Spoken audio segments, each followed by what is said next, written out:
when Trayvon Martin was first shot, I said that this could have been my son. Another way of saying that is Trayvon Martin could have been me 35 years ago. Well, President Obama surprised the press on Friday, walking into the White House briefing room and offering his first comment since George Zimmerman's acquittal. But instead of focusing on the verdict, he focused on race. Was that the right idea?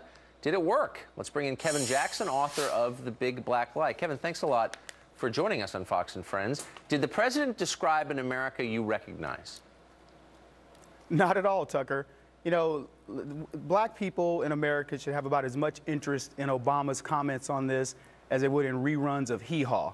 This is such a ridiculous notion of what he's trying to present. I was talking to the producers earlier, and I said, anybody under 40 in America, a black kid in America, doesn't even recognize what Obama's talking about. Now, you have 4 boys. Did you talk to them about the Zimmerman trial? No, not at all.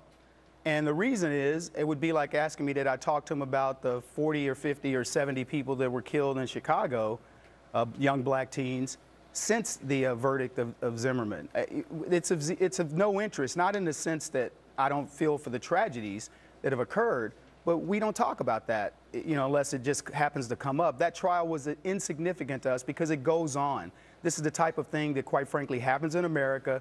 Zimmerman did, you know, had a tragedy occur, but other than that, it wasn't really a news story in our family. Right. Now, if you read the press accounts today in the New York Times or Politico or any liberal outlet, they are holding up the president as a sort of spokesman for the black experience in America. Do you think that's accurate? Of course it's not. Barack Obama's closeness to the black community has been pretty well chronicled. He hasn't lived the quote-unquote black experience. Now, I hate saying that because I think all experiences are shared. But in terms of what he's trying to culturally project, he's nowhere near that experience. But to call this press conference was to sort of give him street cred, to make it appear as though he's down with blacks. And I think to one of the comments made earlier on the program was that he called this in order to sort of appease blacks and say, I'm bringing this to the forefront. But the fact of the matter is, it's purely a political ploy to say that, you know, hey, I'm down with you. We're going to take a look at this case, knowing that there is no case here.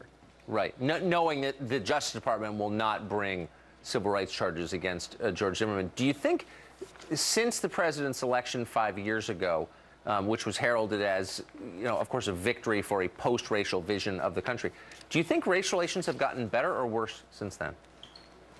It's nice setup question, Tucker. Of course it's worse. It's worse in every case. And I was listening to you earlier, harken this back to the 1950s. Race relations in America were technically better in the 1950s. Certainly, blacks were experiencing better whole family units and all the things that you talked about statistically. And here we are, black president, many people in the black community who've proven that America is the land of opportunity if you choose to work at it. And we are still talking about things that harken back into the 1950s and the 1960s. It's quite frankly ridiculous. And as I said earlier, 40-year-olds and younger probably don't even realize the world that Obama's talking about. But these guys, the liberals, keep perpetuating this idea of racism in America as the Tiger Woods and the Oprah Winfreys and LeBron James and the dozens, if not hundreds and thousands of other blacks, scientists, engineers, etc., who are succeeding in this country, but they want to make people believe that we are perpetuating a racist country. It's ridiculous. And Obama should have actually been speaking about how this country has overcome all of that. But instead, he's fomenting it.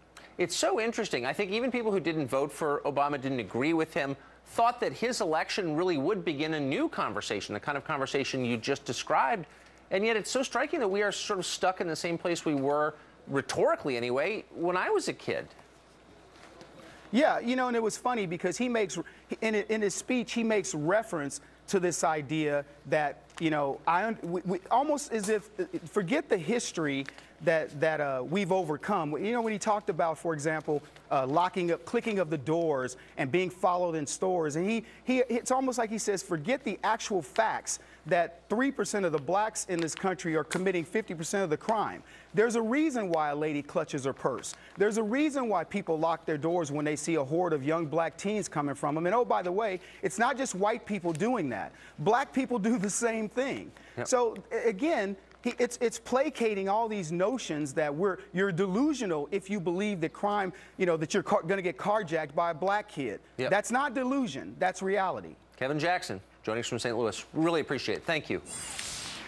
My pleasure, Tucker.